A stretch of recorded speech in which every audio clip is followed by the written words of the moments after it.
Nous entrerons dans les mystères de la liturgie chrétienne. Nous serons instruits à la Sainte Messe en tant que sacrifice non sanglant de Jésus.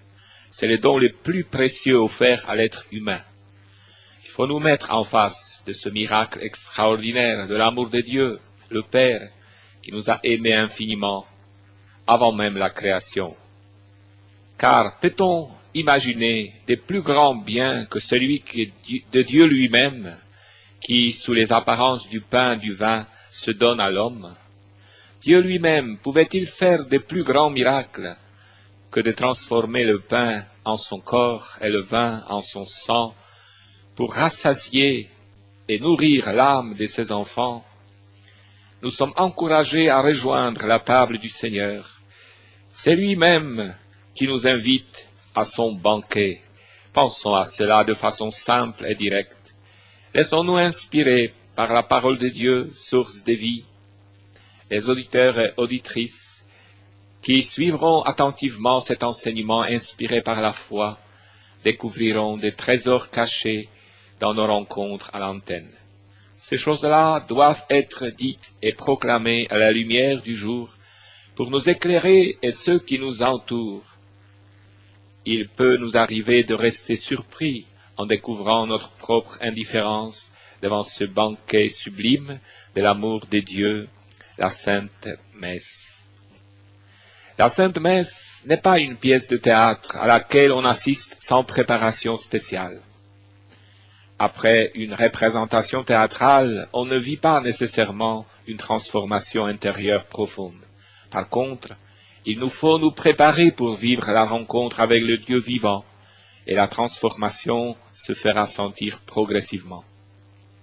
Un éminent artiste croate de théâtre a déclaré qu'il abandonnerait sa profession s'il savait que son public quitterait la salle avec la même indifférence qu'un bon nombre de fidèles quittent l'église après la messe dominicale.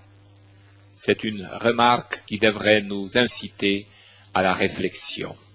Célébrer la messe, participer au sacrifice eucharistique ne signifie rien d'autre que d'être à la plus belle école de la vie. C'est là qu'on y apprend comment vivre et comment mourir, pour y découvrir le sens de la vie et de la mort. On y apprend également l'amitié et l'amour qui donnent à l'être humain la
Marie, tu es la mère du grand prêtre, Jésus-Christ.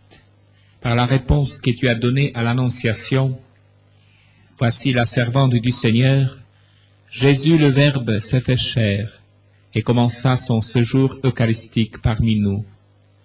Ce fut possible car toi, Marie, Mère de l'Eucharistie, tu as dit qu'il me soit fait selon ta parole. À présent, Mère, je me donne et me consacre entièrement à toi, tel un enfant à sa mère, comme Jésus s'est donné entièrement à toi. Tu fus pour lui mère et éducatrice. En ce moment, je suis à toi. Tout mon être, corps et âme, mon passé, mon présent et mon avenir t'appartiennent. Je te confie tout, le bon et le mauvais qui est en moi. Je le fais expressément avant cette messe. Donne-moi ta foi, afin que je puisse dire, Seigneur, viens dans ma vie. Donne-moi ton amour pour accueillir Jésus et le garder en moi. Donne-moi ta pureté, afin que mon âme purifiée et enrichie de tes grâces lui prépare un séjour agréable comme celui qu'il eut dans ton cœur. Que mon cœur soit tel que je puisse l'adorer sans cesse dans le tabernacle de mon cœur. Marie, aide-moi pour que chaque instant de cette sainte messe, ainsi que chaque instant après la messe, soit consacré par sa présence. Merci, ô Marie, d'être la mère de l'Eucharistie. Je te consacre toute ma paroisse, les groupes de prière, les communautés de frères et de sœurs. Aide-nous à devenir de plus en plus son corps mystique, uni par l'esprit d'amour et nourri par sa nourriture divine, la manne de Dieu. Marie, tu as été tant de fois en silence devant lui, en contemplation, méditant dans ton cœur les choses que tu as entendues, espérant et vivant dans l'amour. Tandis que je me consacre à toi, je désire me plonger entièrement dans sa présence, pour les rencontrer dans les silences du fond de mon cœur et de tout mon être. Que mon cœur, dorénavant, aspire à Jésus comme la biche aspire à la source et la mère à son enfant. Marie, je me consacre à toi. Tu sais ce qui m'est le plus nécessaire pour que j'assiste dignement à ce sacrifice de la messe. Je sais que tu étais debout au pied de la croix, assistant ainsi au sacrifice sanglant qui se renouvelle à présent dans chaque messe. Puisse mon cœur pénétrer dans ce mystère, qu'il s'apaise et devienne un agréable lieu de séjour pour ton Fils. Qu'il en soit ainsi. Marie, Mère de l'Eucharistie, prie pour nous. Amen.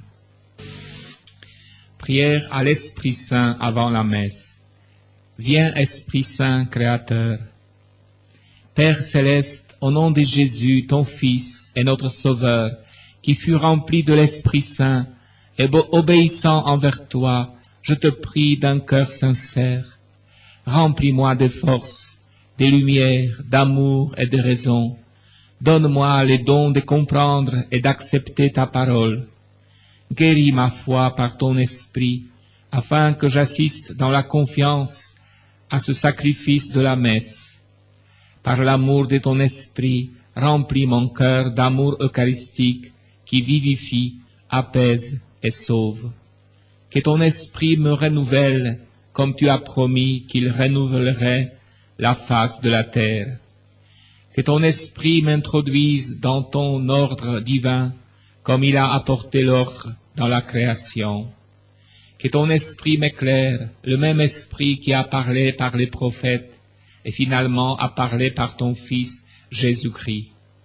Que je sois comblé de ton esprit, que tu as envoyé dans le cœur de Marie et par lequel elle a conçu ton Fils et notre Sauveur.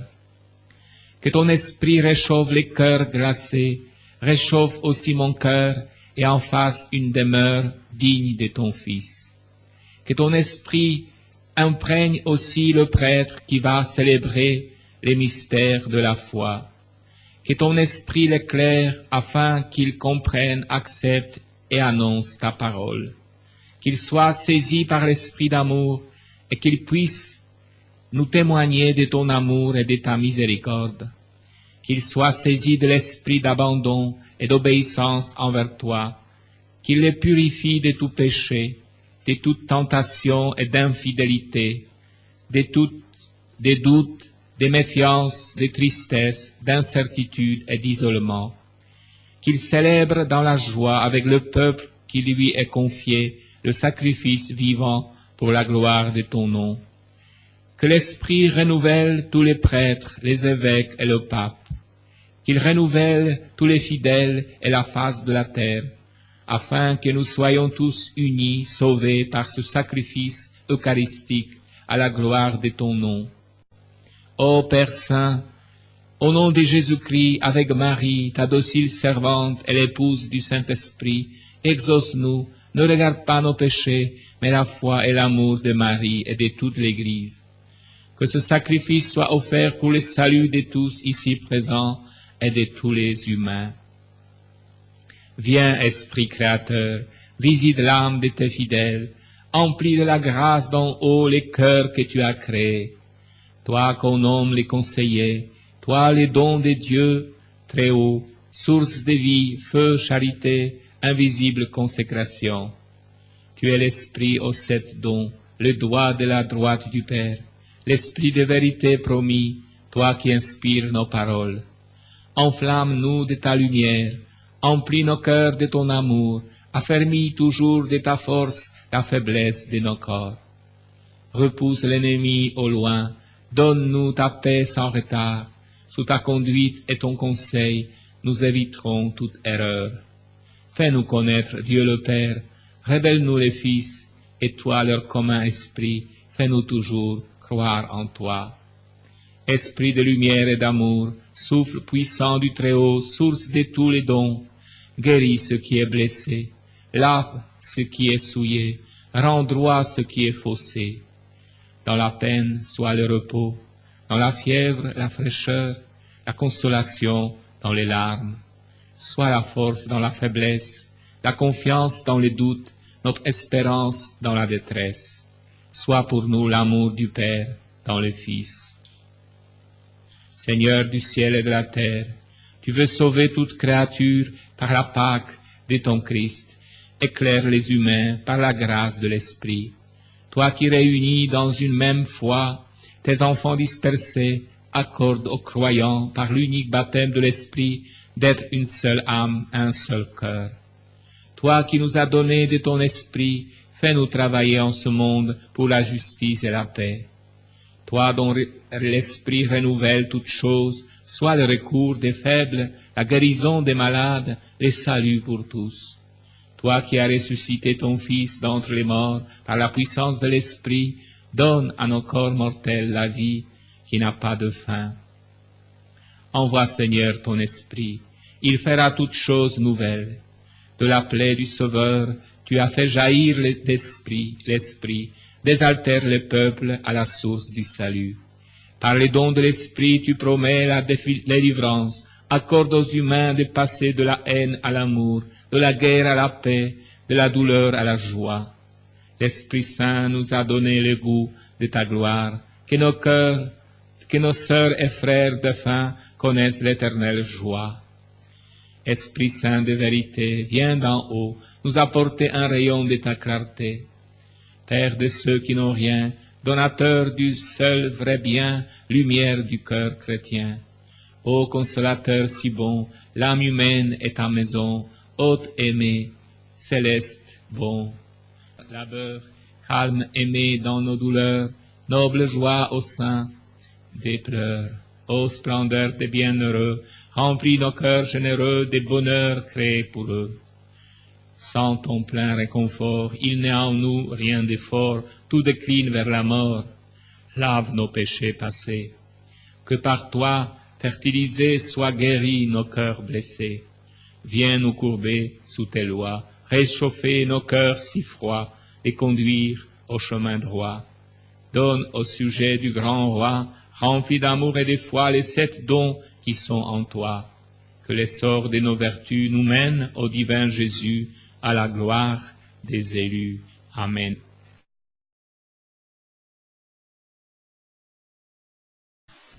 Marie, la mère du Christ, la mère du grand prêtre, est la mère de l'Eucharistie. Elle sait ce que signifie pour nous tous d'être avec Jésus, à sa présence réelle dans l'Eucharistie. C'est pour cela qu'elle nous y invite, que la messe soit vie pour nous, et que la vie soit messe pour nous. Elle nous demande de jeûner pour découvrir le vrai pain divin descendu du ciel. C'est pourquoi elle nous demande de nous préparer à la Sainte Messe et de lui donner la priorité devant toutes nos prières.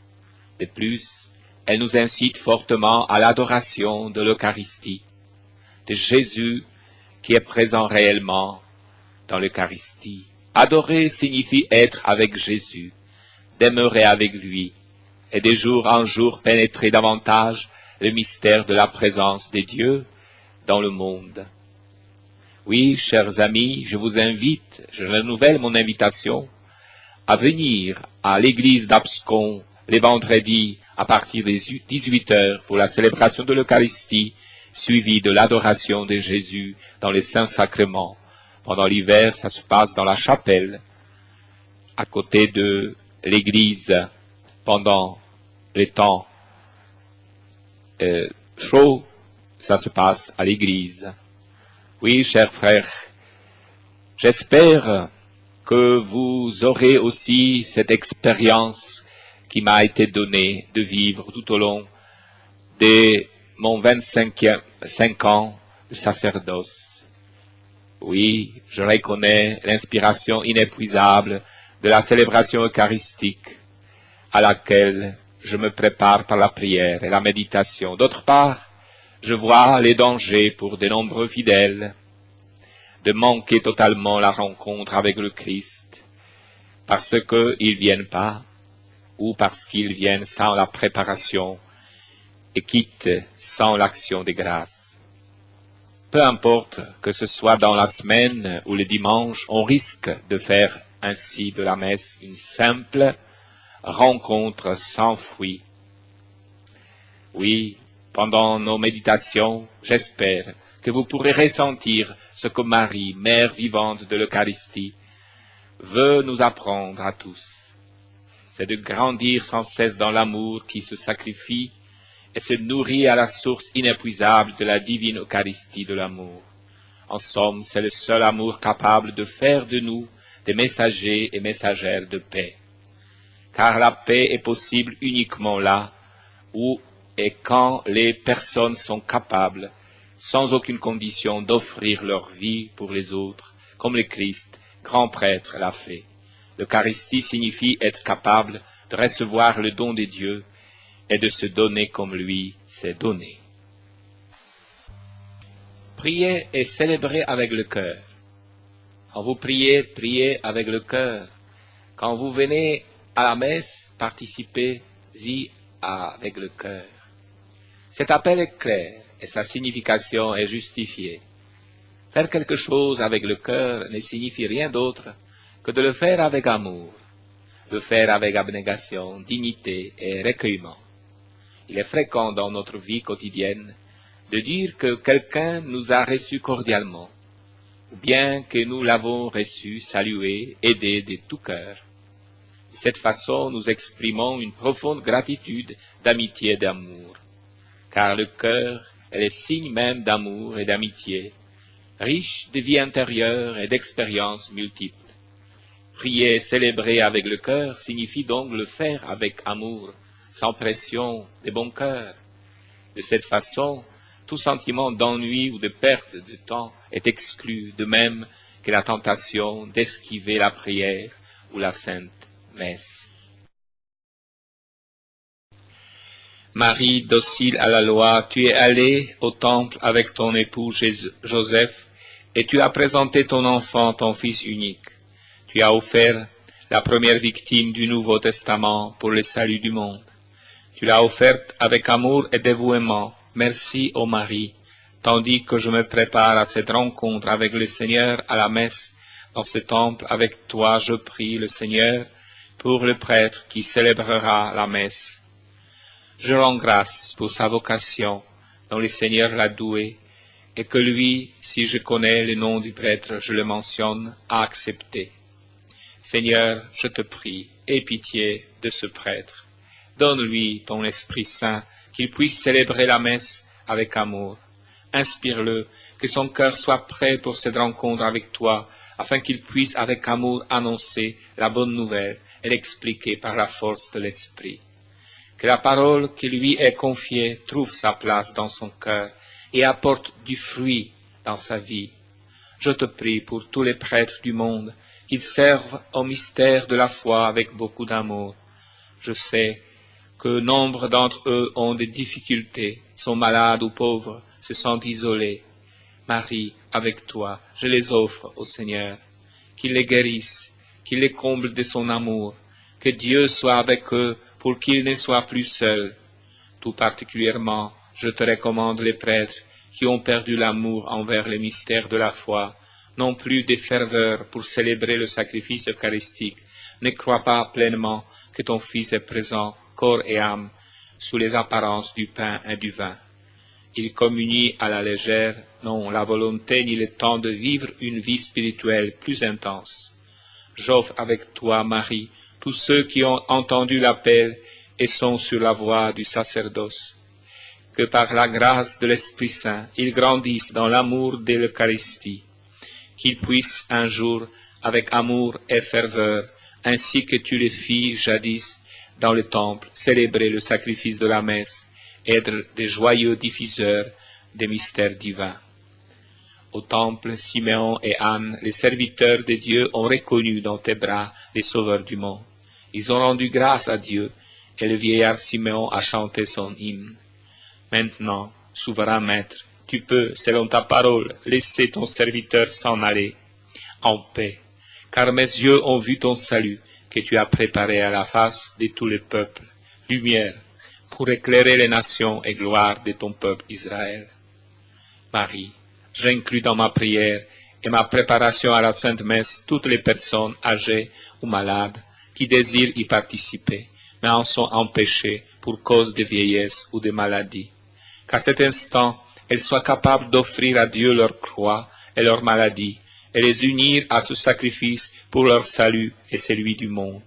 Je t'offre aussi ceux qui pourraient venir à la messe, mais ont perdu la foi et ne viennent pas. Enfin, je t'offre tous ceux qui n'ont jamais connu ni entendu le divin miracle de l'amour eucharistique. Le mystère de Jésus retrouvé au temple. Ô Marie, tu élevais ton Fils unique avec ton époux Joseph. Vous viviez en famille, d'après la loi divine, en priant, jeûnant, gardant les sabbats et observant les règles de la loi. Avec l'enfant âgé de 12 ans, vous êtes allés en pèlerinage à Jérusalem pour accomplir la loi. Dans ce pèlerinage, vous avez eu une grande contrariété. Pendant 3 jours, avec tristesse, vous avez cherché Jésus, et votre joie fut grande lorsque vous l'avez trouvé dans le temple. Tout ce que tu as entendu de lui dans le temple, tu ne l'as pas compris, mais tu l'as gardé dans ton cœur. Marie, tu désires que la messe soit pour nous une joyeuse rencontre avec le Seigneur, le Dieu vivant. Me voici, Marie, dans le temple où habite le Dieu fait homme, ton Fils notre Seigneur. Je désire le trouver ici, les rencontrer de nouveau et garder dans mon cœur les paroles qu'il me dira. Que ma tristesse et mon hésitation s'échangent en joie et certitude dans l'offrande entière à Dieu. Que cette rencontre change ma vie. Je souhaite prier et vivre sans cesse avec lui, comme toi, ô Marie. Aujourd'hui aussi, tu cherches tes fils et tes filles qu'on ne voit plus à l'église, qui s'égarent sur le chemin de la vie, se laissent retenir ou arrêter, tardent ou n'arrivent pas à la destination où Dieu les attend. Tu cherches les faibles et les indécis, qui désirent accomplir la volonté de Dieu mais n'en sont pas capables. Tu partages la peine des parents qui souffrent à cause de leurs enfants perdus dans le mal et les péchés. Que la tristesse de tous ces parents se change en joie, que tous retrouvent l'affection familiale remplie d'amour et de paix, dans le respect des uns des autres, en récompense de tant de sacrifices mutuels. Bon nombre des fidèles assistent à la messe seulement le dimanche, donc une seule rencontre hebdomadaire avec le Christ dans les sacrifices de la messe. À chaque fois, une préparation est nécessaire.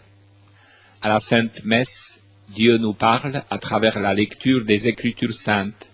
Le Christ se sacrifie pour nous sur l'autel, se fait présent dans le pain et s'offre à nous dans la communion. La communion est la rencontre mystique de l'âme et du corps avec Dieu caché. C'est pourquoi l'âme et le corps doivent être prêts, ressentir cette présence enveloppée dans les apparences simples du pain et du vin, et être à l'écoute du divin silence dans lequel Dieu désire nous parler et nous guérir. Dans tous les cas, il s'agit de la rencontre avec Dieu vivant par Jésus-Christ. Le Christ est sans cesse et avec le même amour, prêt à nous rencontrer et nous rendre heureux. La rencontre se réalise au moment où les deux personnes se recherchent. Toutes les deux doivent être sur la même longueur d'onde pour se comprendre. Toutes les deux doivent être ouvertes dans l'amour de l'un pour l'autre. Si cela fait défaut, il n'y a pas de rencontre. La préparation de la rencontre avec le Christ se fait dans la prière, par la lecture de l'Évangile et par les bonnes actions qui nous rendent plus conscients de la possibilité de collaborer avec lui. Mais si cette conscience fait défaut et que le fidèle ne vit toute la semaine que pour travailler, courir, peiner, et que, tiraillé de tous côtés, il ne prie ni ne lit l'Évangile, alors la rencontre dominicale le dépasse. Même avec la meilleure volonté du monde, un tel fidèle ne peut réaliser sa rencontre avec le Dieu vivant, entendre sa parole et reconnaître sa volonté. Dans ce cas, le fidèle reste inaccessible à ce qui se passe à la messe et hors de l'événement. De nombreux fidèles vont régulièrement à la messe, mais rien ne change dans leur vie. Il y a eu si peu de fruits résultant du sacrifice de la messe qu'eux-mêmes ne savent plus pourquoi ils y vont. De là l'expression pharisaïque que les gens ont plus à cœur de satisfaire la loi et d'être à la messe que de se demander comment participerai-je à ma rencontre avec le Christ et que dois-je faire pour que chacune d'elles me rende toujours plus heureux. Plusieurs viennent à la messe sans aucune préparation, arrivent au dernier moment quand la messe est déjà en cours. Un tel croyant, pas prêt pour entrer dans le mystère de la présence de Dieu dans la messe, est exposé au grand danger de trouver la messe longue et ennuyeuse. L'officiant, les sermons, les chants, rien n'est à son goût. Pour les mêmes raisons, il sort vite de l'église dès la bénédiction. Aussitôt sorti, il a le temps de s'attarder avec des connaissances, de bavarder et de flâner. Il est bien rare que l'on échange des réflexions que la parole de Dieu a éveillées en nous. Si donc le fidèle continue à être à la messe de cette façon, il satisfait à la loi, mais il ne se passe rien en lui. Nous nous demandons avec raison pourquoi cette loi existe-t-elle. Prier avec le cœur ou célébrer avec le cœur ne signifie nullement que nous soyons toujours disposés de façon égale. Cela dépend de notre attitude intérieure et non pas toujours de nos sentiments. Suivant les circonstances de notre vie, l'attitude peut parfois varier selon que nous sommes joyeux ou tristes. La valeur de la prière ne dépend pas de ce que nous ressentons au moment précis. Même lorsque nous avons le désir et la volonté de faire quelque chose, il nous reste à faire l'effort. Quand par exemple une mère veille toute la nuit près de son enfant malade, elle le fait certainement avec amour, sans être pour autant exempte de l'inquiétude, des soucis et de la fatigue. Au contraire, l'amour se manifeste encore plus, justement dans ces circonstances où se présentent les difficultés pour persévérer et pour agir avec amour.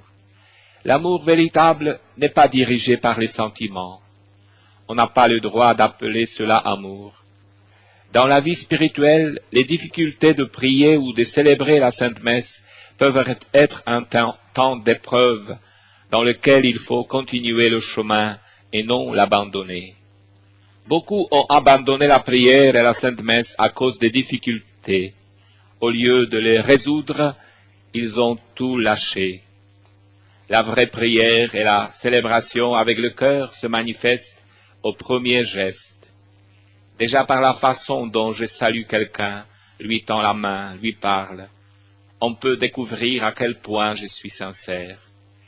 De même, en entrant dans l'église, par la manière dont je fais la génuflexion, les signes de la croix, la manière de m'asseoir, de me lever, de m'agenouiller, de communier, de sortir de l'église, laisse entrevoir l'amour et le respect qui me guident.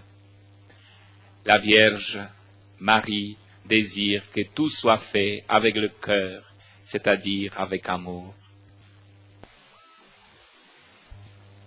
Préparez-vous à la rencontre avec le Christ. La Sainte Vierge Marie nous demande de nous préparer à la Sainte Messe. Elle nous avertit qu'il vaut mieux de ne pas assister à la Sainte Messe plutôt que d'y venir sans préparation. Cette exigence peut nous paraître étrange et pour certains même nuisible. Imaginons toutes les conséquences possibles si un curé disait à ses paroissiens « Quand vous n'êtes pas prêts, ne venez pas à la Sainte Messe ». D'ailleurs, j'ai entendu parler qu'on disait « Si on n'a pas envie d'aller à la messe, mieux vaut ne pas aller ». Il ne s'agit pas d'avoir ou ne pas avoir envie. Il s'agit de faire un effort pour s'y préparer, de venir avec sincérité pour participer à cette rencontre. Il n'y a rien de plus salutaire, il n'y a pas de plus heureuse circonstance pour la croissance et le développement d'un enfant que de grandir dans l'ambiance de l'amour de l'Eucharistie. L'amour est nécessaire à la croissance comme le soleil à la vie. Il se donne, se reçoit et s'accepte sans condition. À l'intérieur de chacun de nous repose profondément gravé les dons de la charité, de la foi et de l'espérance. Ce don, tel une semence, désire croître et se développer. Ainsi, on réalise notre humanité et on devient l'image de Dieu, heureux d'être et de demeurer les agents de la paix. La famille et surtout les parents qui s'aiment et qui s'acceptent dans le don eucharistique de l'amour réciproque sont capables d'élever leurs enfants dans le même esprit. Or, notre expérience nous démontre que le monde actuel est plein d'égoïsme. Il y a donc absence de l'amour eucharistique. C'est pourquoi l'éducation de la nouvelle génération est plus difficile. L'égoïsme attire, promet davantage et oblige moins. Au moment où s'écroule l'image de Dieu au fond de son âme, l'être humain découvre toute sa défaite et tous ses échecs. Il ne faut pas craindre d'élever les enfants dans l'esprit de l'amour eucharistique. Cela est possible dans une saine atmosphère familiale. La faiblesse et les fautes, ou les fautes qui se commettent entre parents et enfants, ou enfants entre eux, ne constituent pas un problème, car il y a le pardon, qui est une qualité spéciale de l'amour eucharistique. De même que les parents apprennent à leurs enfants leur langue, leurs coutumes, à bien se conduire en toute occasion, de la même façon, ils devraient, dès leur jeune âge, les amener à la Sainte Messe. Même quand ils ne comprennent pas tout, ils peuvent grandir par l'effet de l'événement vécu. En général, les parents emmènent les enfants dans la famille ou chez les amis malgré les difficultés qui peuvent exister dans leur rapport. Pour la même raison et les mêmes intentions, il faut amener les enfants à la messe. Il reste à voir comment organiser la célébration de la messe pour que les enfants aussi y participent. Je pense qu'il ne faut pas y attacher trop d'importance, car tout ce qui est intéressant et utile aux adultes le sera aussi aux enfants plus tard. Avec plus d'amour et de responsabilité, plus de préparation consciencieuse de la part de l'officiant pour la célébration de la messe, on découvrira toujours de nouvelles solutions. Celui qui vit l'Eucharistie trouve toujours de meilleures façons, plus adéquates, pour faire comprendre tout ce qui se passe dans l'Eucharistie, tout en restant fidèle aux règles liturgiques. Prenons par exemple les parents, un père et une mère qui restent en adoration profonde, amoureuse et pieuse du Christ. Leur bon exemple s'ancrera profondément dans l'âme de l'enfant. À partir de ce fait, en grandissant, il trouvera son centre d'intérêt pour vivre et établir des contacts étroits avec Dieu et son prochain. Le petit enfant qui voit son père et sa mère aller pieusement à la communion et à la confesse, et observe les gens se réconcilier autour de lui, subit une influence positive dans la formation de tout son être. Il reste ouvert et prêt à une collaboration permanente avec Dieu. Vivre Dieu durant la messe. Au centre de la messe se trouve l'avènement de Dieu qui s'est révélé dans son Fils, incarnation de la miséricorde et du pardon. Il est rénovateur et guérisseur, celui qui révèle les grandes choses aux gens simples et ouverts. Pour mieux comprendre et pénétrer dans le mystère du pain de vie, lisons attentivement le 6e chapitre de l'évangile de Jean, où l'évangéliste nous parle de la miraculeuse multiplication des pains, mais il parle aussi du pain. Le miracle de la multiplication du pain nous inspire et nous fait mieux comprendre les paroles sur le pain. Dans l'évangile de Jean, il est écrit: après cela, Jésus s'en alla de l'autre côté de la mer de Galilée ou de Tibériade.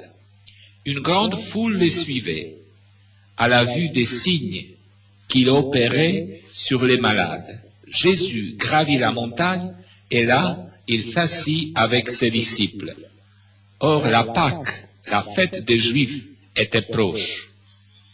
Levant alors les yeux et voyant qu'une grande foule venait à lui, Jésus dit à Philippe: où achèterons-nous des pains pour que mangent ces gens? Il disait cela pour le mettre à l'épreuve, car lui-même savait ce qu'il allait faire. Philippe lui répondit: 200 deniers de pain ne suffisent pas pour que chacun en reçoive un petit morceau. Un des disciples, André, le frère de Simon-Pierre, lui dit: il y a ici un enfant qui a 5 pains d'orge et 2 poissons. Mais qu'est-ce que cela pour tant de monde? Jésus leur dit: faites s'étendre les gens. Il y avait beaucoup d'herbes en ce lieu. Ils s'étendirent donc au nombre d'environ 5000 hommes. Alors Jésus prit les pains et ayant rendu grâce, il les distribua aux convives, de même aussi pour les poissons, autant qu'ils en voulaient. Quand ils furent repus, il dit à ses disciples: rassemblez les morceaux en surplus, afin que rien ne soit perdu. Ils les rassemblèrent donc et remplirent 12 couffins avec les morceaux de pain d'orge restés en surplus à ceux qui avaient mangé. À la vue du signe qu'il venait de faire, les gens disaient: c'est vraiment lui le prophète qui doit venir dans le monde. Alors Jésus, se rendant compte qu'ils allaient venir s'emparer de lui pour le faire roi, s'enfuit à nouveau dans la montagne tout seul. Jésus leur répondit: en vérité, je vous le dis, vous me cherchez, non pas parce que vous avez vu des signes, mais parce que vous avez mangé du pain et avez été rassasiés. Travaillez non pour la nourriture qui se perd, mais pour la nourriture qui demeure en vie éternelle, celle que vous donnera le Fils de l'homme, car c'est lui que le Père Dieu a marqué de son sceau. Ils lui dirent alors, que devons-nous faire pour travailler aux œuvres de Dieu? Jésus leur répondit, l'œuvre de Dieu, c'est que vous croyez en celui qui l'a envoyé. Ils lui dirent alors, quel signe fais-tu donc pour qu'à sa vue nous te croyions? Quelle œuvre accomplis-tu?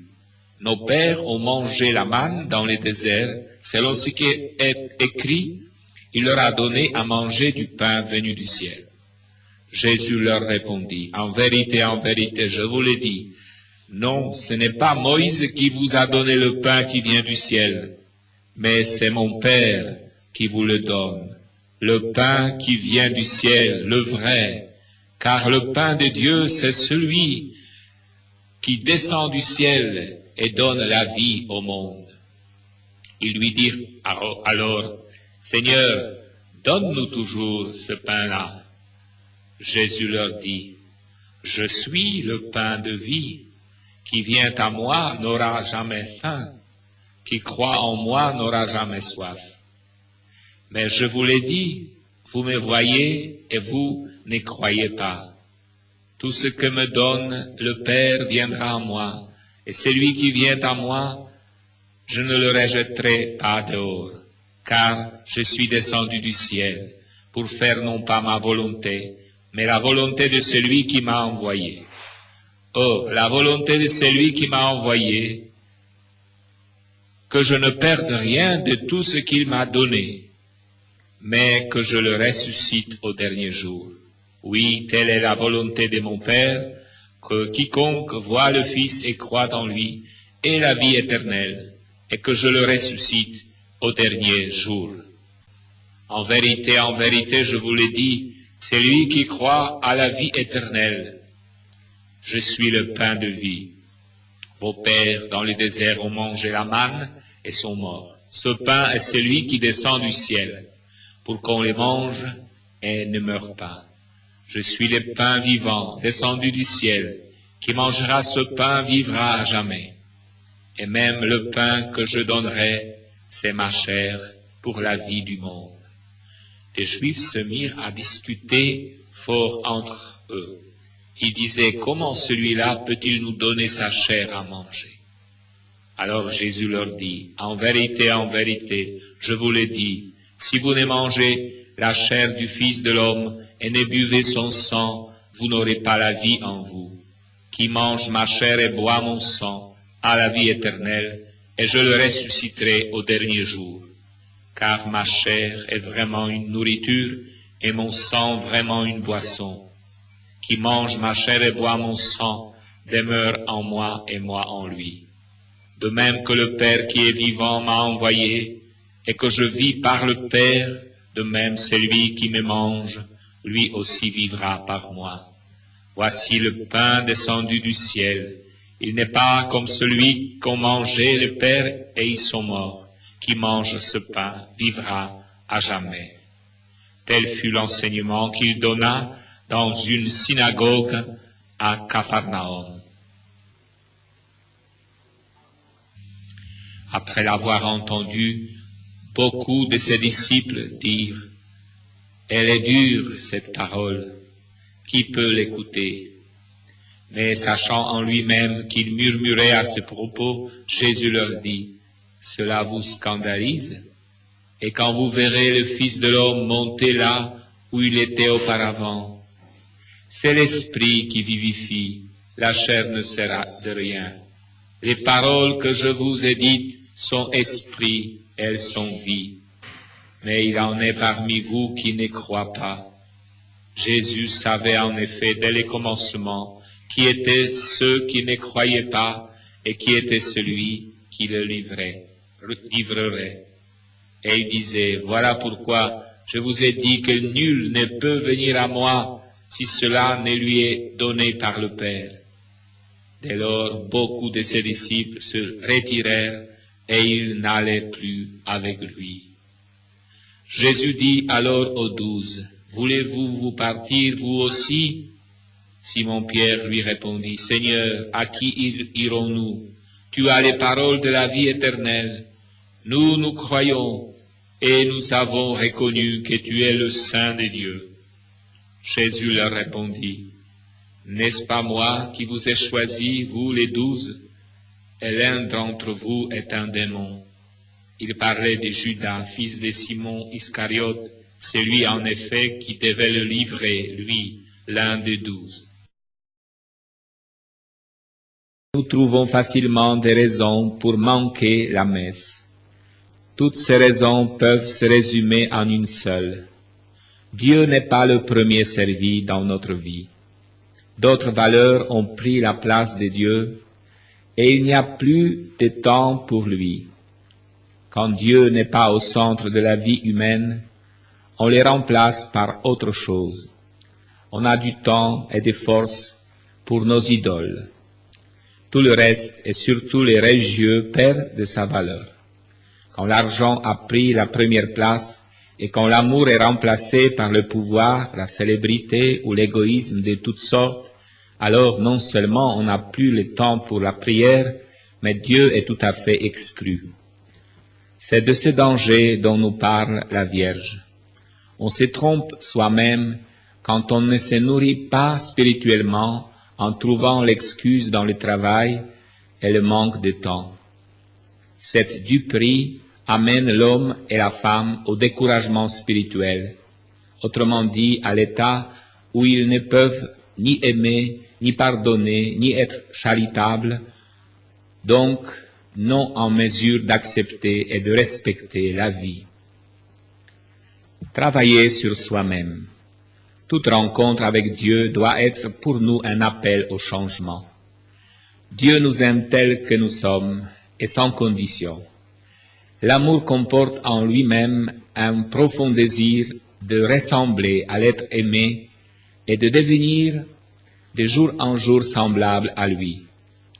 L'amour de Dieu pour nous met dans notre âme le désir de lui ressembler et de grandir continuellement en amour, en sainteté, charité et pardon, afin d'être disponible à coopérer avec lui. Ce besoin de croire à l'image de Dieu est caché au plus profond de notre être. Cet appel à l'élévation personnelle qui provient de l'amour suscite en nous le désir de répondre par l'amour. La plus grande injustice que l'homme se fait à lui-même est la négligence de travailler à son propre bien spirituel. Comment inciter les fidèles à mieux participer à la Sainte Messe pour que cela porte plus de fruits? Comment leur faire prendre conscience que la messe est leur affaire et non celle du curé? La règle de toute éducation et de toute expérience vécue dans l'acceptation nous dit, pour autant que l'on s'engage davantage, on comprend mieux les événements de la vie et on les accepte plus facilement. On se rend compte qu'ils nous appartiennent.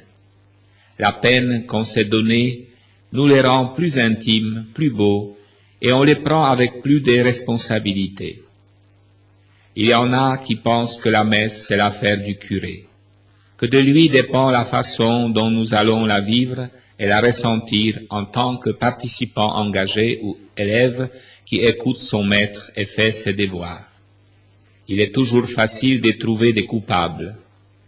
Mais l'esprit des messages que la Vierge nous donne n'est pas de les rechercher.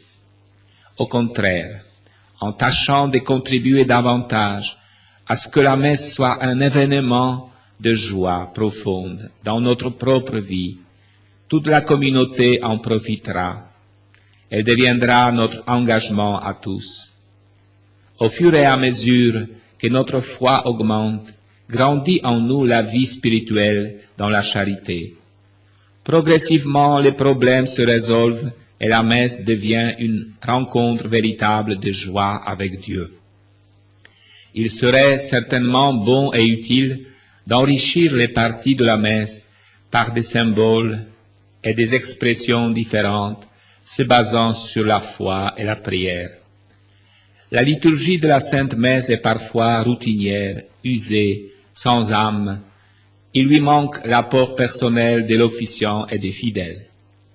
Quand des jeunes chrétiens de l'Église africaine assistent pour la première fois à notre liturgie en Europe occidentale, ils sont désagréablement surpris.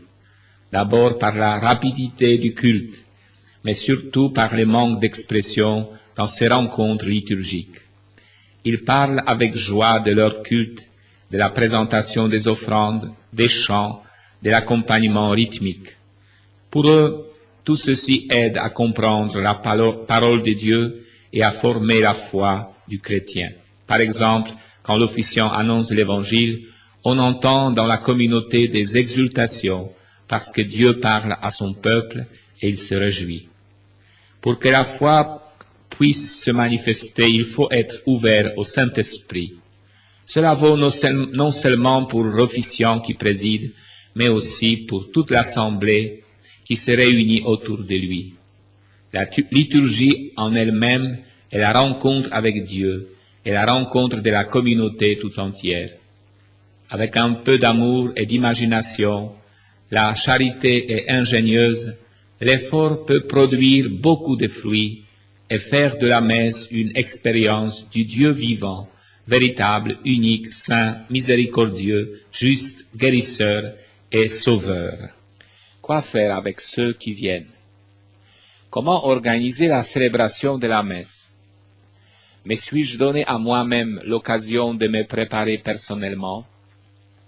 Comment ai-je fait la préparation des autres?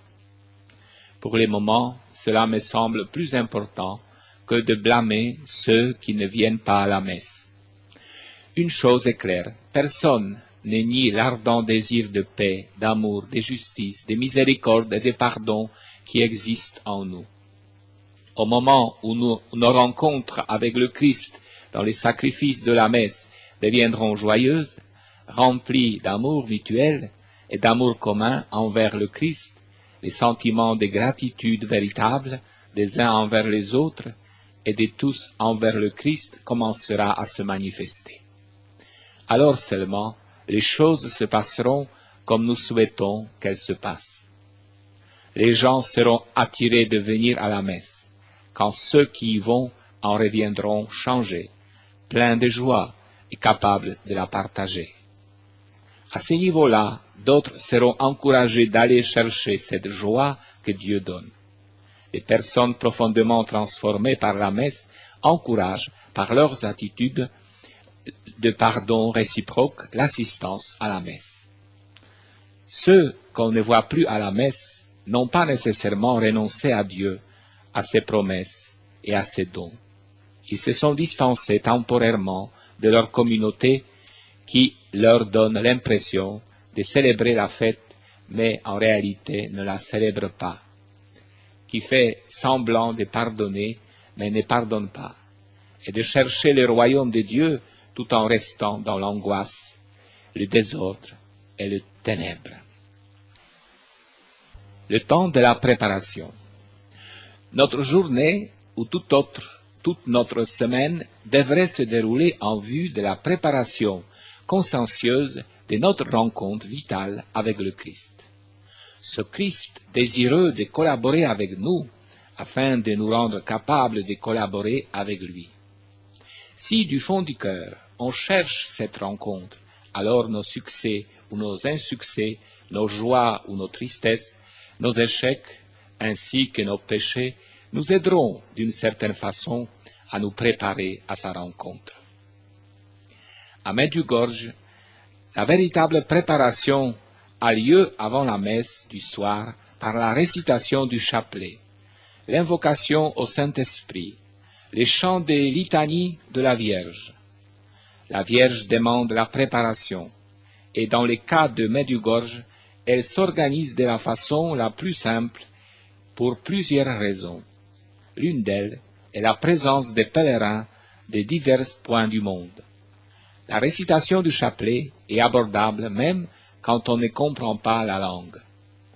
Entrecoupée des chants courts, elle permet à chacun de vaincre doucement et sûrement la distraction quotidienne, de se recueillir et de se reposer pour accueillir le Christ au fond de son âme et préparer sa rencontre avec lui. Le chapelet crée une relation d'amitié entre Jésus, Marie et nous. Nous contemplons leur vie de foi, autant dans les exemples de joie que dans ceux de la douleur et de la gloire. À Medjugorje, cette préparation dure 1 heure. Toutefois, si l'on ne peut trouver du temps avant la messe, elle ne doit pas faire défaut. En voiture, à pied, en compagnie de la famille ou des amis, en allant vers l'église, on peut prier et se préparer. Il faut laisser de côté toutes les autres conversations et prier. Nombreuses sont les intentions et les grâces pour lesquelles nous pouvons prier.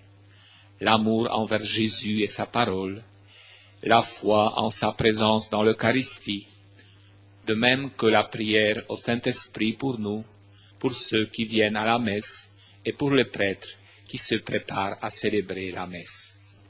Il serait bon aussi de prier pour la lumière intérieure, afin de discerner les obstacles et les attraits de ce monde qui nous empêchent d'aller droit à la rencontre avec Dieu. De même, il est bon de prier pour la guérison des cicatrices restées dans notre âme, à cause de nos péchés personnels, des péchés des autres contre nous, et vice-versa. Seigneur, prends pitié. Le début de chaque messe est marqué par l'aveu de nos péchés.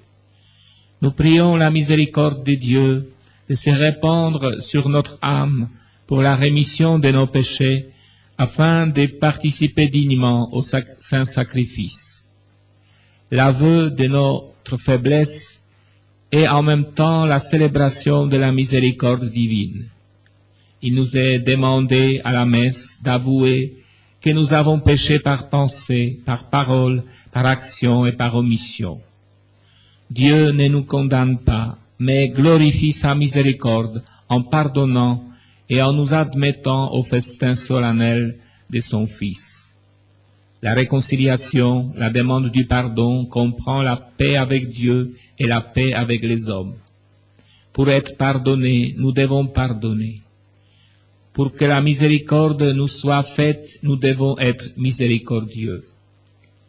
L'Eucharistie, la Sainte Messe, est un festin. Par conséquent, nous ne pouvons être assis à la même table à côté de quelqu'un qui ne veut pas nous pardonner ou à qui nous ne voulons pas pardonner.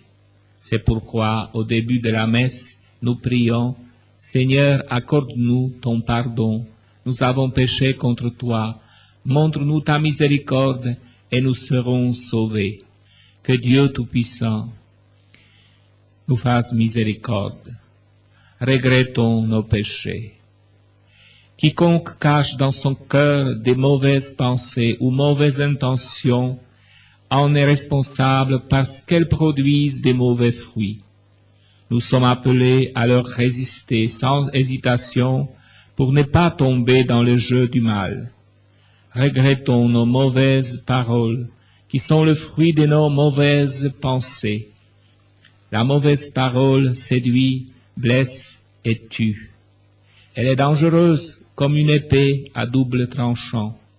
On y inclut aussi les paroles d'omission que nous n'avons pas eu la force, le courage, la sagesse et la présence d'esprit de faire. Tout conseil que nous n'avons pas donné, toute parole consolatrice ou édifiante que nous n'avons pas dite, sont compris dans l'omission. Tout ce que nous avons fait de mal est compris dans le repentir en vue de la préparation à la messe. Au fond de notre cœur et de notre âme, nous sommes capables de voir la différence entre une bonne ou une mauvaise action envers nous-mêmes, envers autrui, encore plus envers Dieu ou sa création. Il est plus difficile de discerner l'omission, c'est-à-dire d'avoir pu faire mieux au lieu de nous contenter de n'avoir pas fait le mal. Au moment où l'on commence à voir clairement ce qui est l'omission et qu'on est prêt à s'en repentir, on est certainement sur le vrai chemin de la vie spirituelle. Il est bon d'inclure dans les repentirs personnels les péchés de la famille, des amis, de l'Église et du monde, et demander pour eux aussi le pardon et la miséricorde divine. L'acte de contrition est un acte profondément humain et chrétien. Il doit être personnel et conscient. C'est pourquoi toute contrition superficielle est indigne du chrétien. C'est toujours un nouveau départ. Il est bon de se souvenir que le grand signe de l'amour divin, c'est le pardon divin.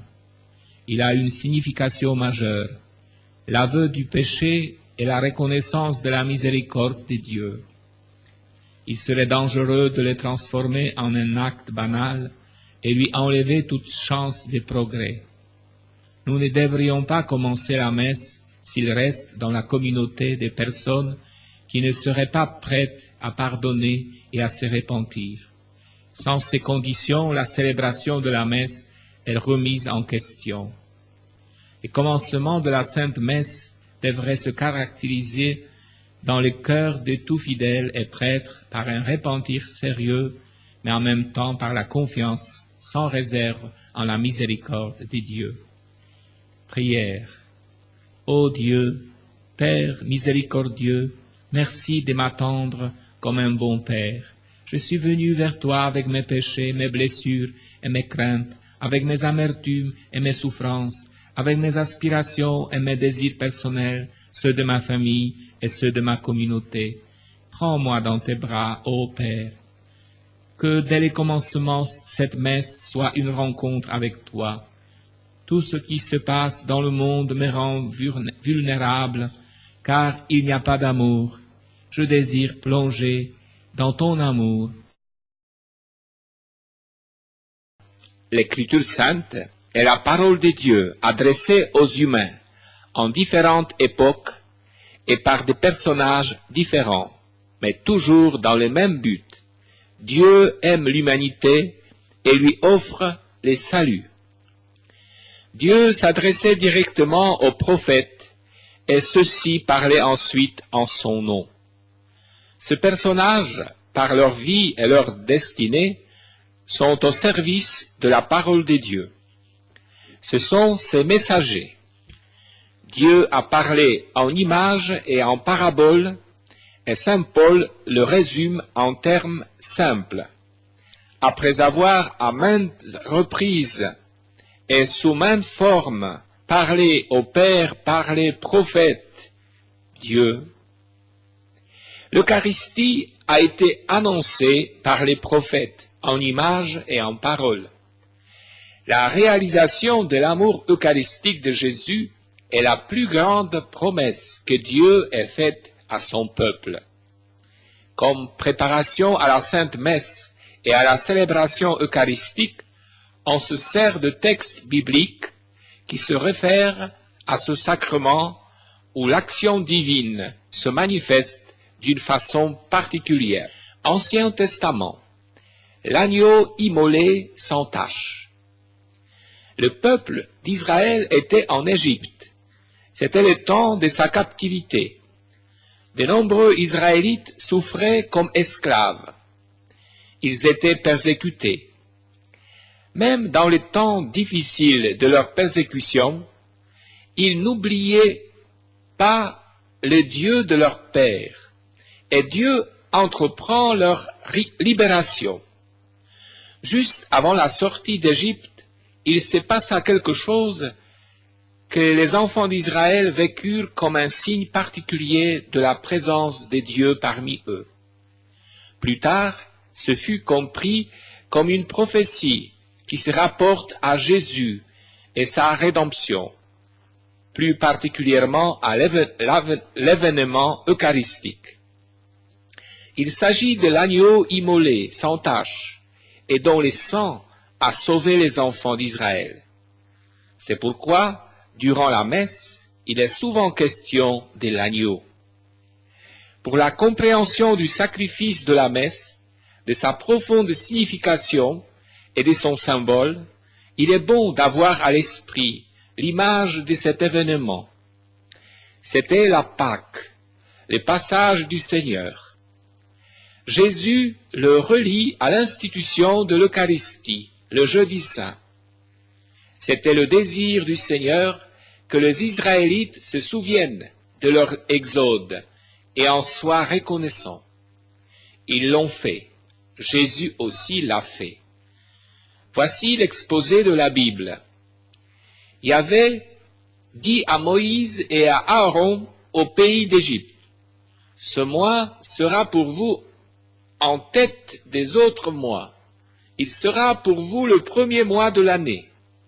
Parlez à toute la communauté d'Israël et dites-lui, le 10 de ce mois, que chacun prenne une tête de petit bétail par famille, une tête de petit bétail par maison.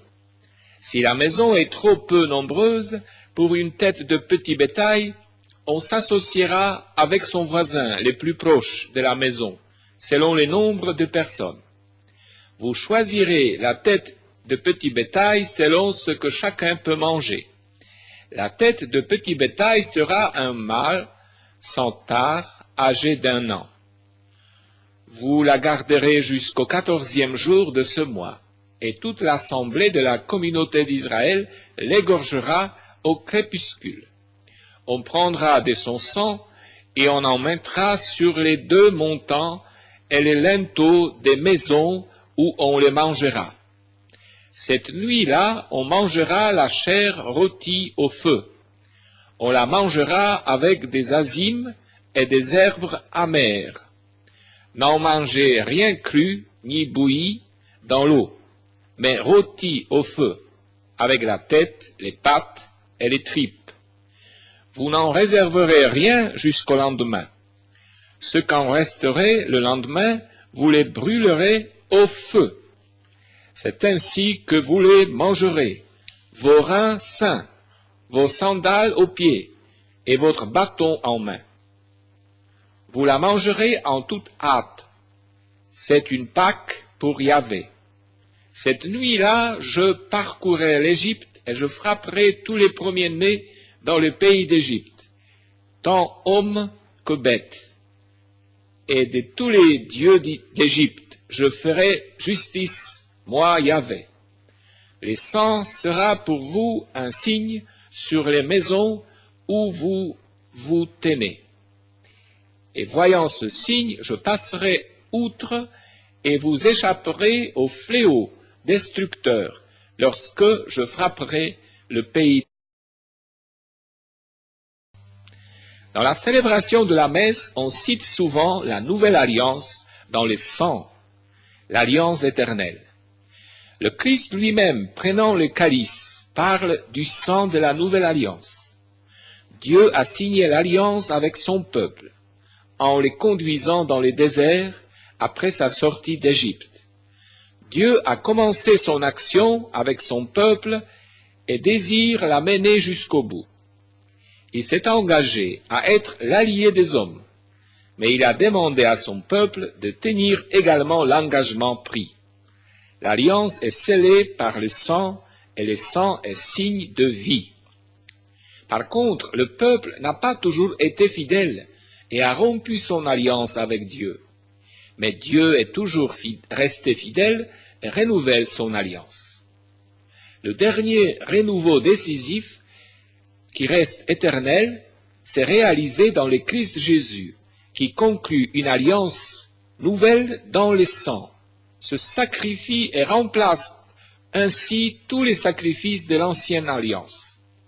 C'est pourquoi, chaque fois que nous entendons ces paroles, alliance, nouvelle alliance, les sangs de l'alliance, l'éternité de l'alliance, sachons que ce sont des paroles profondément attachées à l'expérience du peuple d'Israël.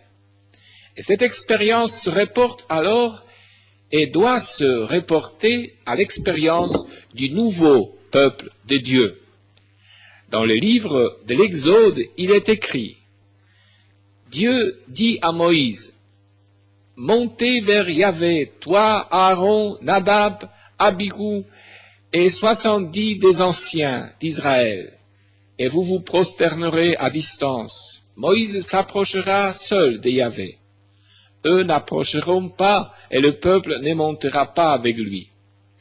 Moïse vint rapporter au peuple toutes les paroles de Yahvé et toutes les lois, et tout le peuple répondit d'une seule voix. Ils dirent, toutes les paroles que Yahvé a prononcées, nous les mettrons en pratique. Moïse mit par écrit toutes les paroles de Yahvé, puis, se levant de bon matin, il bâtit un autel au bas de la montagne et 12 stèles pour les 12 tribus d'Israël. Puis il envoya de jeunes Israélites offrir des holocaustes et immoler à Yahvé de jeunes taureaux en sacrifice de communion. Moïse prit la moitié du sang et la mit dans des bassins, et l'autre moitié du sang, il la répandit sur l'autel.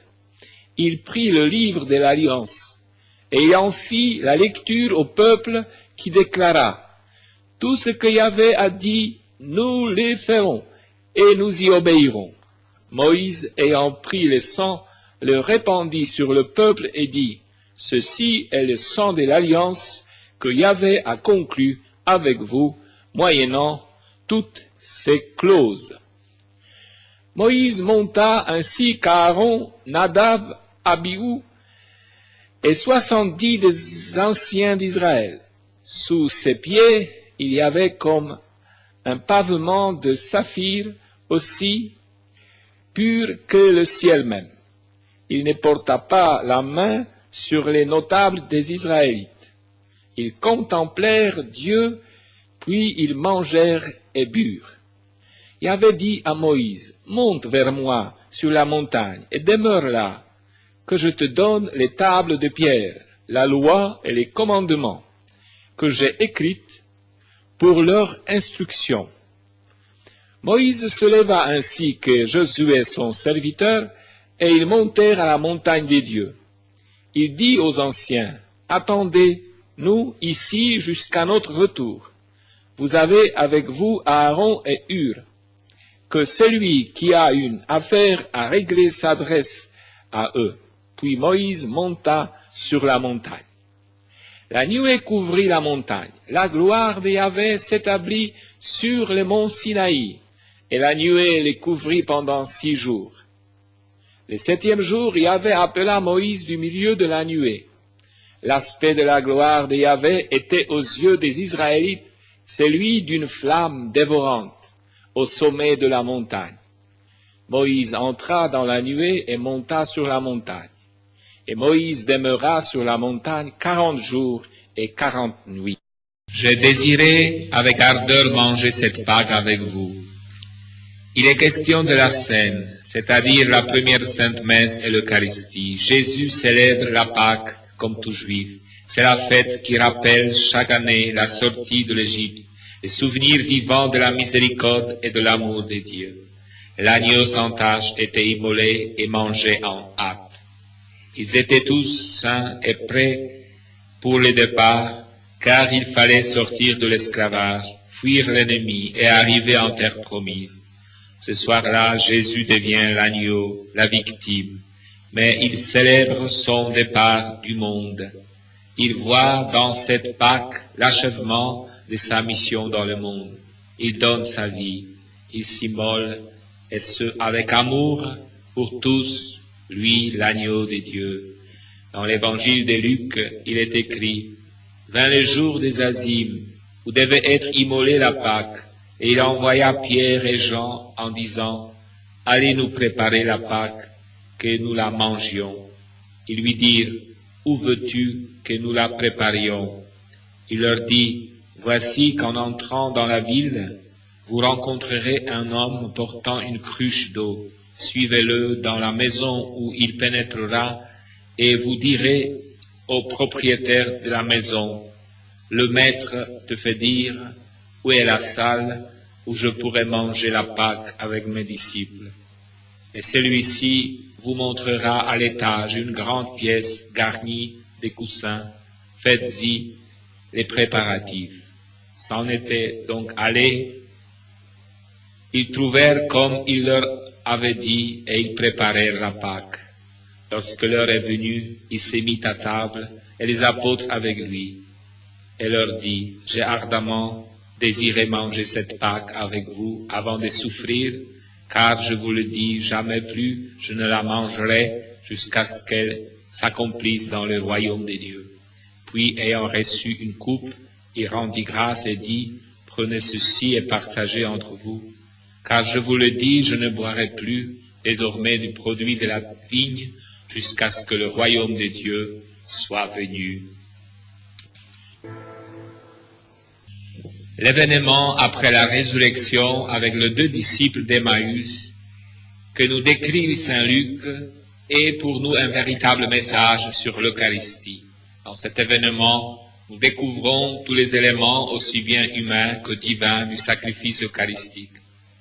Les disciples fuient, déçus et effrayés par les événements du Vendredi Saint.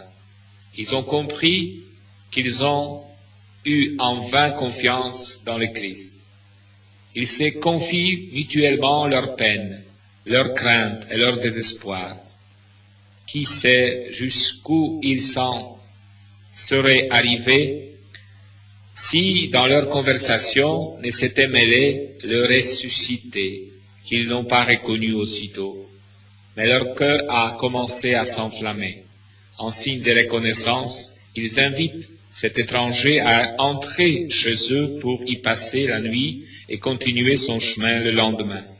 L'étranger accepta parce qu'il désirait vivement être avec le sien, qu'il avait déjà édifié par sa parole. Il veut encore les réconforter de sa présence, car il a donné sa vie pour tous. Dans l'évangile de Luc, il est écrit, « Et voici que ce même jour, 2 d'entre eux faisaient route vers un village du nom d'Emmaüs, distant de Jérusalem de 60 stades, et ils conversaient entre eux de tout ce qui s'était passé. Et il advint, comme ils conversaient et discutaient ensemble, que Jésus en personne s'approcha, et il faisait route avec eux. Mais leurs yeux étaient empêchés de le reconnaître. Il leur dit, « Quels sont donc ces propos que vous échangez en marchant ?» Et ils s'arrêtèrent, le visage sombre.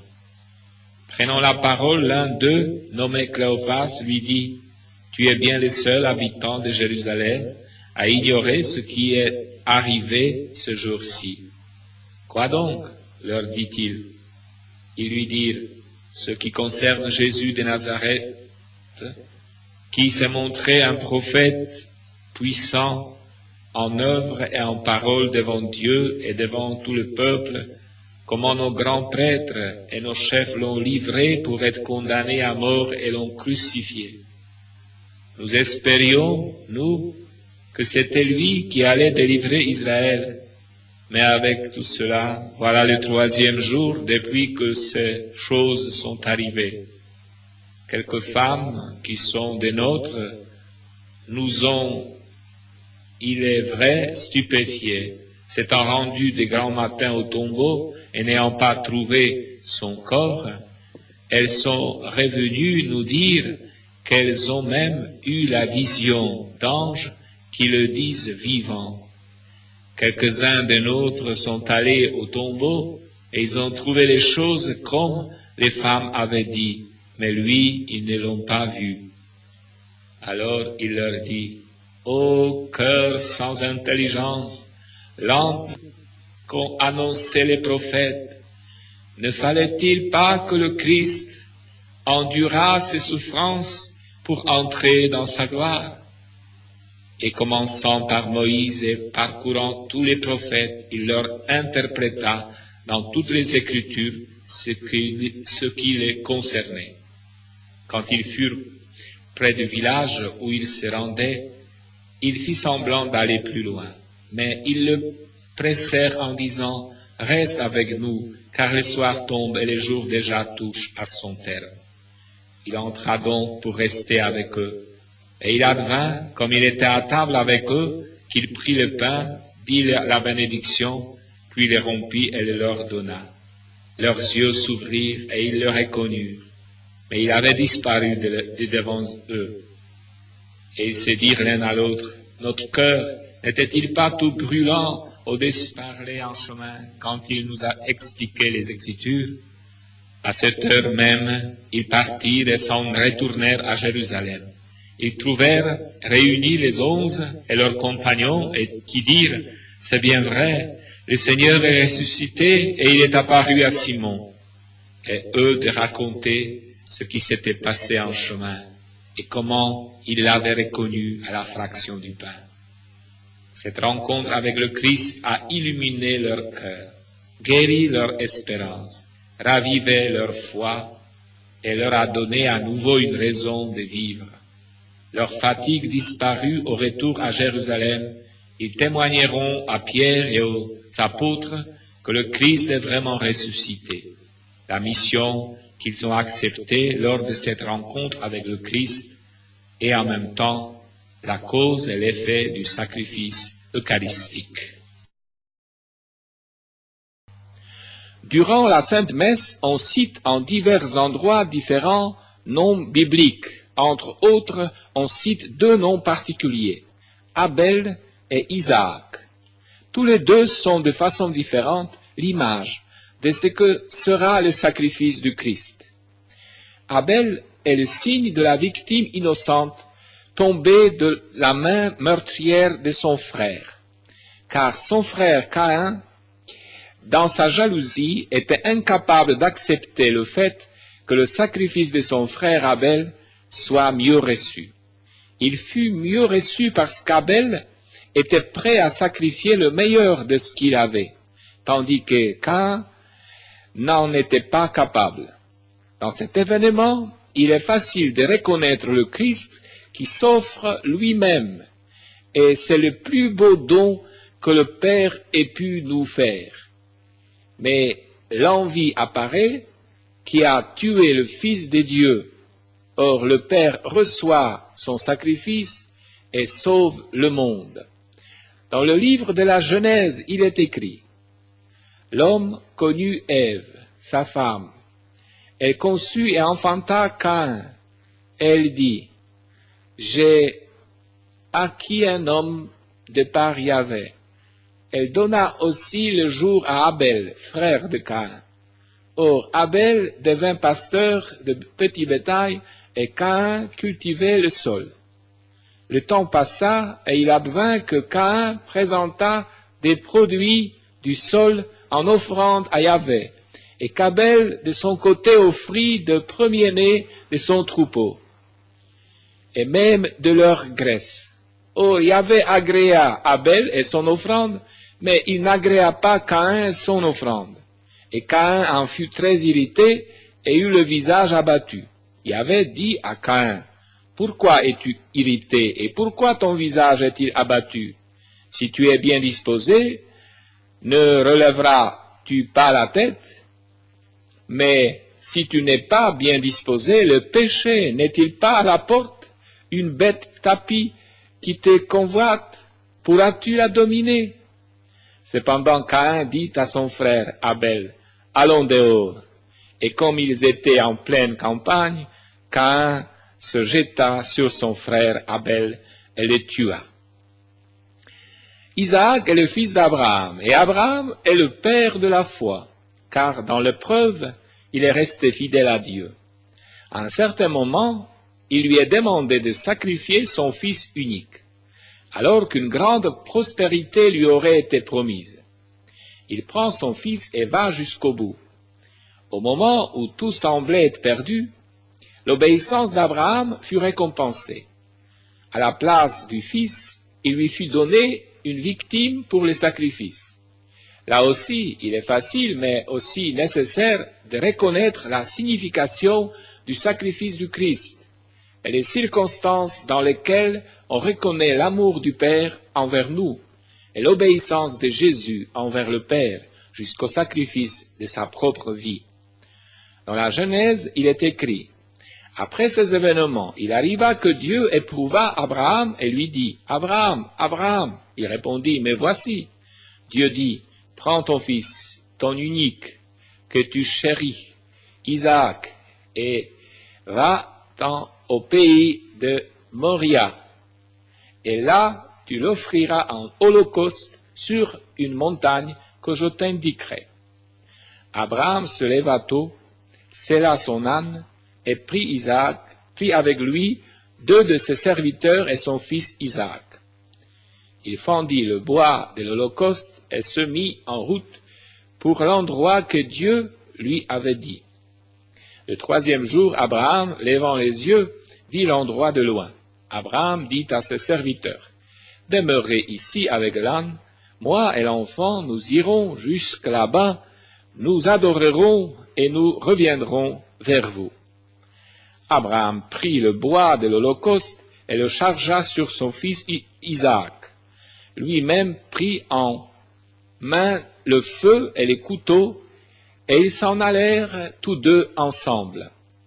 Isaac s'adressa à son père Abraham et dit, « Mon père ?» Il répondit, « Oui, mon fils. » « Eh bien, reprit-il, voilà le feu et le bois, mais où est l'agneau pour l'holocauste ?» Abraham répondit, « C'est Dieu qui pourvoira à l'agneau pour l'holocauste, mon fils. » Et ils s'en allèrent tous 2 ensemble. Quand ils furent arrivés à l'endroit que Dieu lui avait indiqué, Abraham y éleva l'autel et disposa le bois. Puis il lia son fils et le mit sur l'autel, par-dessus le bois. Abraham étendit la main et saisit les couteaux pour immoler son fils. Mais l'ange de Yahvé l'appela du ciel et dit, « Abraham, Abraham !» Il répondit, « Me voici. » L'ange dit, « N'étends pas la main contre l'enfant, ne lui fais aucun mal. Je sais maintenant que tu crains Dieu. Tu ne m'as pas refusé. » Abraham leva les yeux et vit un bélier qui s'était pris par les cornes dans un buisson. Et Abraham alla prendre le bélier et l'offrit en holocauste à la place de son fils. À ce lieu, Abraham donna le nom de Yahvé pourvoit, en sorte qu'on dit aujourd'hui sur la montagne Yahvé pourvoit. Adorer signifie être avec Jésus, prendre le temps de vivre avec Dieu qui est demeuré avec son peuple, pénétrer sans cesse dans les mystères de sa présence, l'aimer et se laisser aimer. En ces jours-ci, devenus impies de différentes façons, nous devons trouver le temps d'adorer notre Dieu. C'est l'attitude la plus élevée devant sa grandeur et son amour.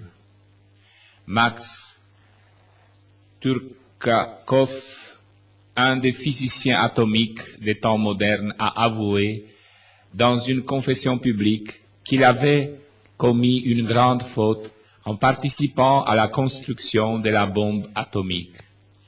Dans son expérience de converti, il a dit que dans chaque laboratoire où les savants touchent au mystère de la vie, il devrait y avoir une chapelle avec le Saint-Sacrement, afin que les savants, en toute humilité, s'inclinent devant les créateurs de toutes les lois, et qu'alors, en toute simplicité et humilité du cœur, ils puissent toucher les lois les plus profondes de la vie et de la nature, non pour des raisons égoïstes ou orgueilleuses, mais par amour. Le rythme de vie qui est imposé aux hommes et aux femmes perturbe leur équilibre. Ils perdent le sens de leur vie, s'égarent de leur chemin et deviennent étrangers à eux-mêmes. Par manque d'amour envers les autres, l'être humain s'isole, se vide et agit de façon brutale et destructive. La destruction de la vie est le contraire de la paix à laquelle la Vierge nous convie et nous éduque. Dans l'adoration, notre foi, notre amour, notre espérance, de même que notre capacité de relation avec les autres augmente. La paix nous gagne et se confirme la parole de Jésus qui a appelé tous ceux qui sont fatigués à venir à lui pour se reposer, se réconforter et se remplir de l'Esprit nouveau. Par l'adoration, on entre au plus profond de nous-mêmes. En Dieu, on retrouve son propre cœur et on devient capable de vivre une vie digne de chrétien, enfant des dieux. Un chrétien qui vit de Dieu et par Dieu reste en lui.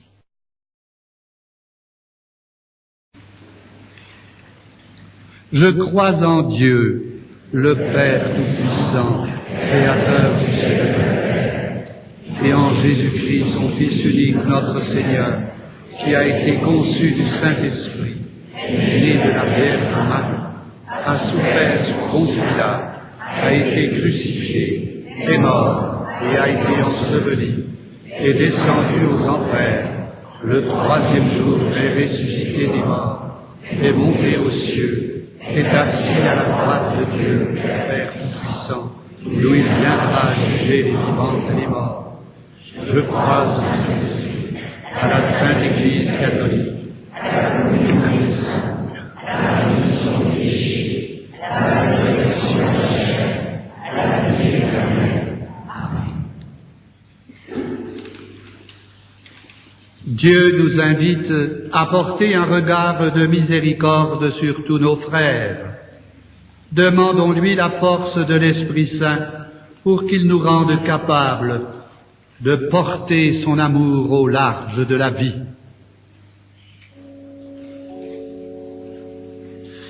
Seigneur, foyer d'amour, faites-nous brûler de charité. Seigneur, foyer d'amour, faites-nous brûler de charité. Pour que l'esprit de tolérance nous anime quand l'orgueil ou la bonne conscience ferment nos cœurs à l'accueil et à la compréhension des autres, nous te prions, Dieu d'amour.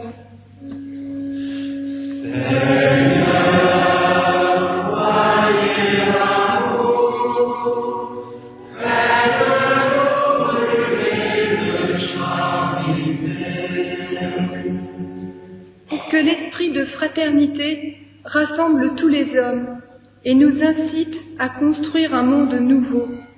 Au-delà des différences et des divisions, nous te prions, Dieu d'amour.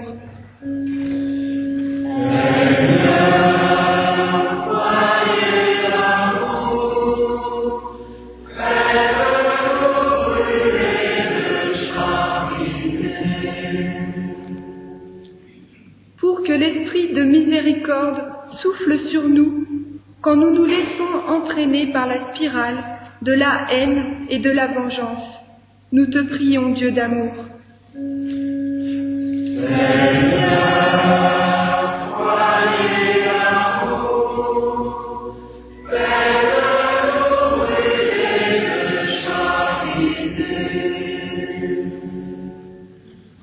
Pour que l'esprit de réconciliation habite le dialogue entre les cultures, les nations, les églises, et balaie les erreurs et les conflits du passé.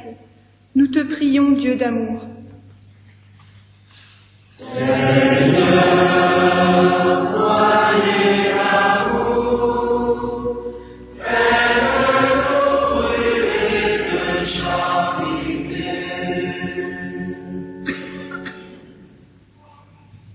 Nos prières, Seigneur, manifestent notre désir d'être artisans de paix et de fraternité. Par l'esprit de Pentecôte, réconcilie-nous avec toi, avec nos frères et avec nous-mêmes, pour que nous soyons témoins de ta miséricorde aujourd'hui et pour les siècles des siècles. Amen.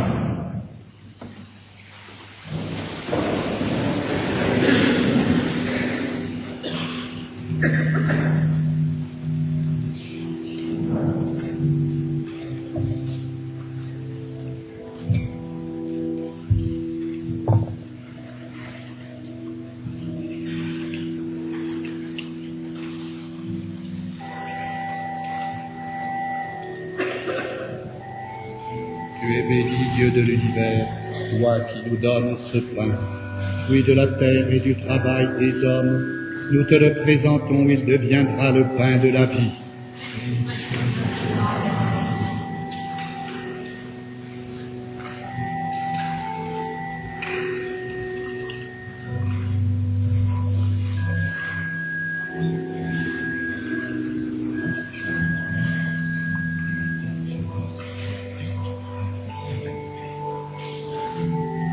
Tu es béni, Dieu de l'univers, toi qui nous donnes ce vin, fruit de la vigne et du travail des hommes, nous te le présentons. Il deviendra le vin du royaume éternel.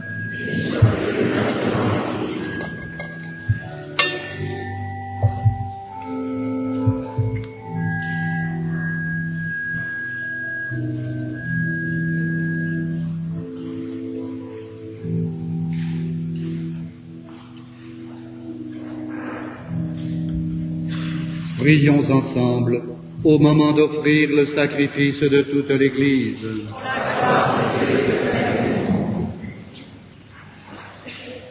Sois favorable à nos prières, Seigneur, et reçois avec bonté nos offrandes, que les dons apportés par chacun à la gloire de ton nom servent au salut de tous, par Jésus le Christ notre Seigneur. Le Seigneur soit avec vous. Et avec votre esprit. Élevons notre cœur. Rendons grâce au Seigneur notre Dieu. Vraiment, il est juste et bon de te rendre gloire, de t'offrir notre action de grâce toujours et en tout lieu. À toi, Père très saint, Dieu éternel et tout-puissant, par le Christ notre Seigneur. Dans le mystère de sa Pâque, il a fait une œuvre merveilleuse.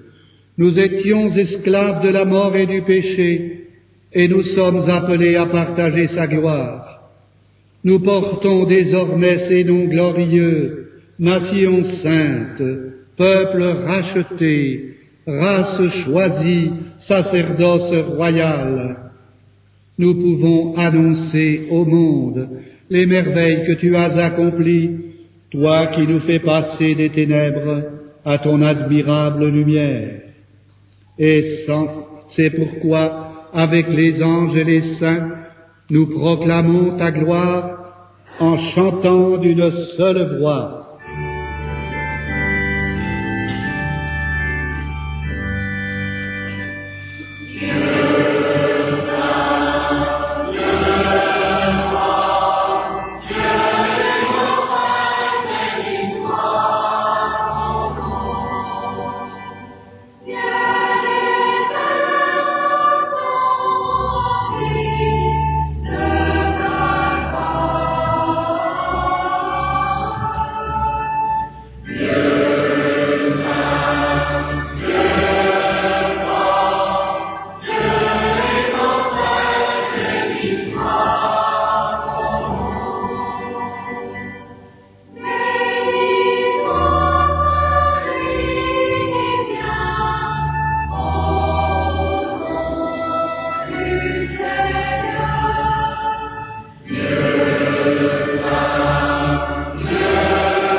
Toi qui es vraiment saint, toi qui es la source de toute sainteté, nous voici rassemblés devant toi et dans la communion de toute l'Église.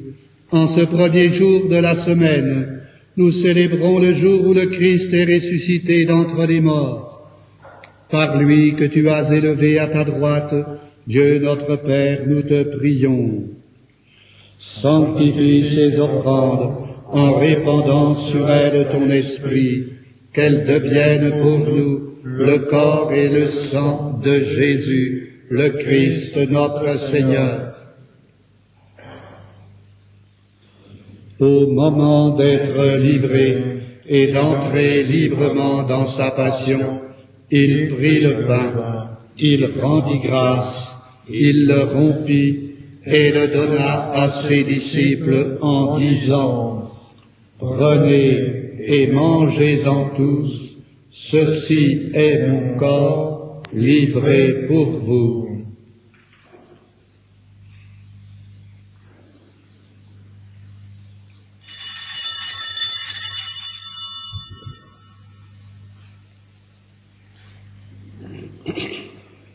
De même, à la fin du repas, il prit la coupe. De nouveau, il rendit grâce et la donna à ses disciples en disant, « Prenez et buvez-en tous, car ceci est la coupe de mon sang, le sang de l'alliance nouvelle et éternelle, qui sera versé pour vous et pour la multitude en rémission des péchés. Vous ferez cela en mémoire de moi. »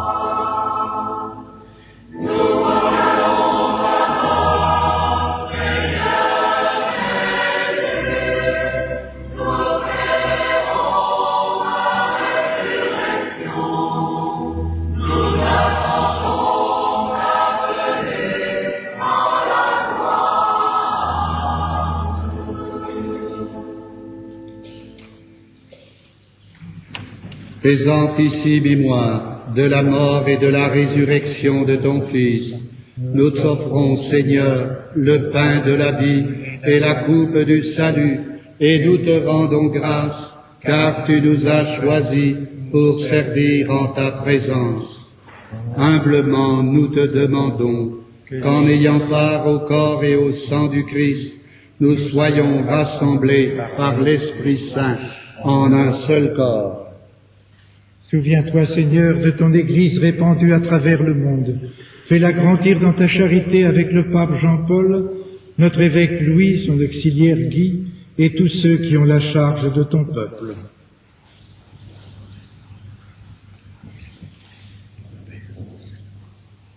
Souviens-toi aussi de nos frères qui se sont endormis dans l'espérance de la résurrection, de tous les hommes qui ont quitté cette vie, reçois-les dans ta lumière auprès de toi. Sur nous tous, enfin, nous implorons ta bonté. Permets qu'avec la Vierge Marie, la bienheureuse Mère de Dieu, avec les apôtres et les saints de tous les temps qui ont vécu dans ton amitié, nous ayons part à la vie éternelle et que nous chantions ta louange par Jésus-Christ, ton Fils bien-aimé. Par lui, avec lui et en lui. À toi, Dieu le Père Tout-Puissant, dans l'unité du Saint-Esprit. Tout honneur et toute gloire pour les siècles des siècles.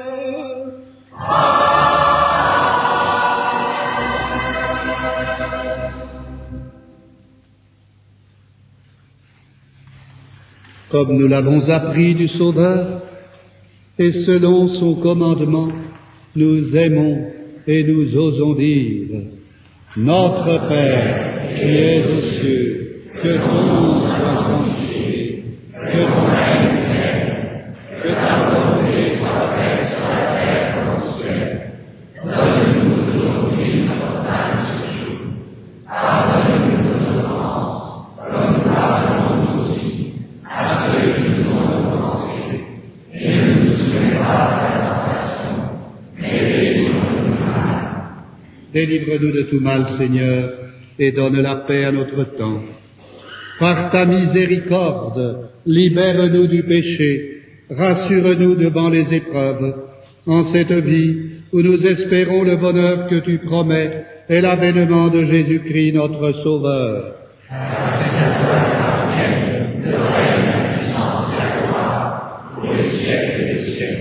Seigneur Jésus-Christ, tu as dit à tes apôtres, je vous laisse la paix, je vous donne ma paix. Ne regarde pas nos péchés, mais la foi de ton Église. Pour que ta volonté s'accomplisse, donne-lui toujours cette paix et conduis-la vers l'unité parfaite, toi qui règnes pour les siècles des siècles. Amen. Que la paix du Seigneur soit toujours avec vous. Et avec votre esprit. Dans la charité du Christ, en vous touchant la main ou par un autre geste, ou en décrochant votre téléphone pour rejoindre ceux dont vous êtes séparés, faites ce geste de pardon et de réconciliation.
Heureux les invités au repas de la réconciliation. Voici l'agneau de Dieu qui enlève le péché du monde. Seigneur, je ne suis pas digne de te recevoir, mais je sais à ta péché.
c'est le moment de la communion. Nous voulons prier pour ces jeunes qui se préparent au diaconat ou à l'ordination. Esprit Saint, tu es le feu que Jésus ressuscité a allumé sur la terre des hommes pour leur révéler l'amour sans mesure du Père.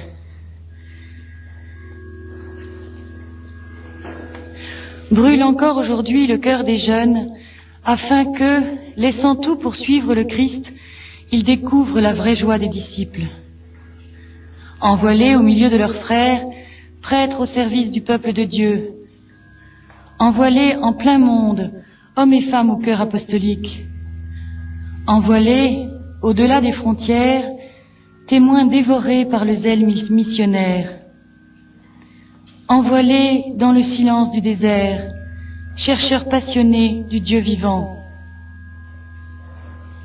Esprit d'amour, donne à tous ces jeunes le courage de répondre à l'appel du Père, de l'Église et du monde, et que Marie, humble servante du Seigneur, livrée à ton souffle de liberté, les accompagne sur ce chemin de lumière et de vie.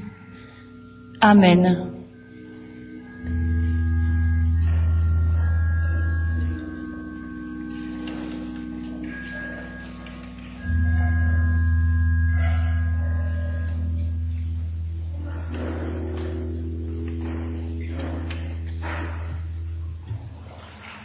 Encore et encore, prions le Seigneur.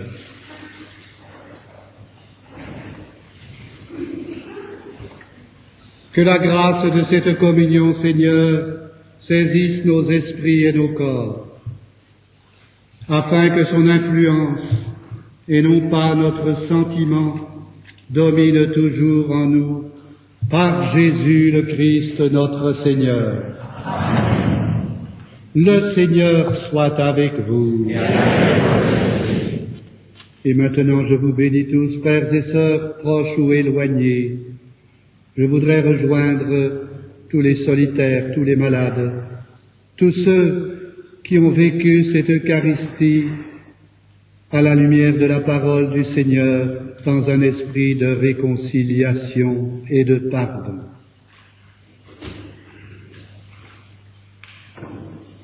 Notre secours est dans le nom du Seigneur. Que Dieu Tout-Puissant vous bénisse, le Père, le Fils et le Saint-Esprit. Amen. Allez dans la paix du Christ.